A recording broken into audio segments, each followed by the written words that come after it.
Hey guys, I'm Chris McNeil and I'm with Abide Youth Ministry at Hope Church. I'm making this video to dive into a huge question we're all thinking, especially during this huge pandemic or this COVID outbreak we're dealing with. And that question is why? Why does God let bad things happen to good people? Why me, God?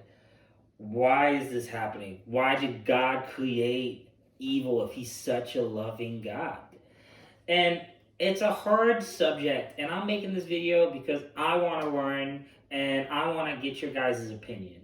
So feel free at the end of the video to drop a comment or contact us with a Bible verse you want me to look into or your opinion on things or whatever you want to believe in, but I want to start this conversation. And so by starting this conversation, I'm going to give you kind of where I started and what I'm using to kind of cultivate an answer to the why. Because I can't give you your answer to your why, unfortunately. So let's start off with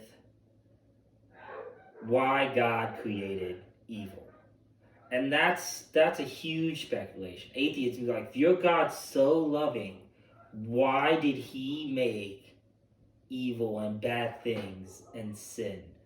Well, God didn't make evil. God didn't make sin. Genesis chapter 1, verse 31, it states that God was so pleased with his creation, he called it good. He was happy. He acknowledged that we were good. But God wanted us to experience love. God wanted us to know what true love was. And to do that, he had to give us free will. And free will, that's why that tree was put in the garden, to show that God was giving us free will.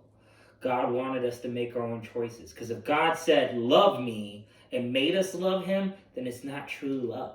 And he wanted us to experience that. So he gave us free will, and that's what led into the creation of sin, by our choices.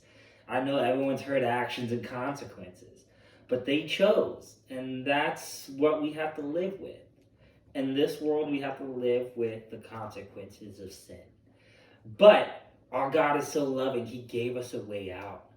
He said, listen, accept me as your Lord and Savior. He sent his son to die.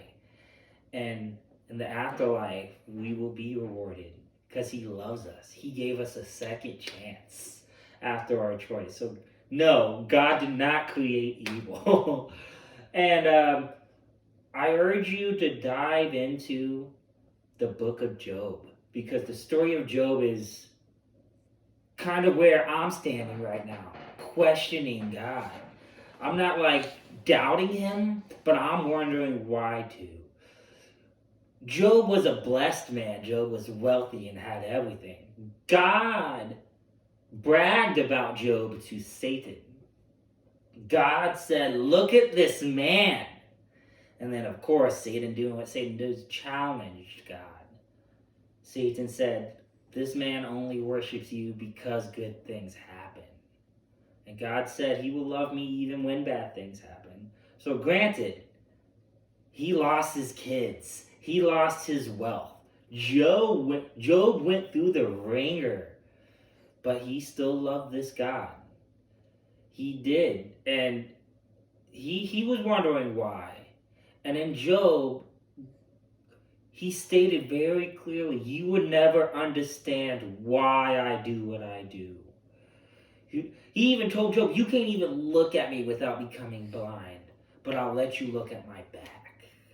This God we love is so almighty, we can't even look at him. So I urge you to dive into Job and see Job's perspective of what he went through, of why. And as humans, we think if bad things happen to us, it's because we did something to deserve it. But I recommend reading Romans chapter 9, verse 1, because it clearly states bad things just happen. It's not based off of what you've done. It was a blind man. It's a story of a blind man. People go, what sin did his family do to deserve him to be born blind? And the response was, nothing. It happens. sin happens. But let my works be shown. Let me use this blind man to show my love. So I still don't know why, but I trust in this God. And I urge you to have faith in your God and don't doubt. And it's okay to wonder why. And go out, form your own opinion. Please contact us. Give me more information. Use the tools he gave us. He gave us a pocket book with tools, that Bible. It can answer, start there. If you don't know where to start, read something. I don't care if you just pick a random book by closing your finger. Just pick a starting point or have a conversation. I'm here to have a conversation. Austin's also here to have a conversation. And I know it's a deep subject, but we can do it. Have a great day.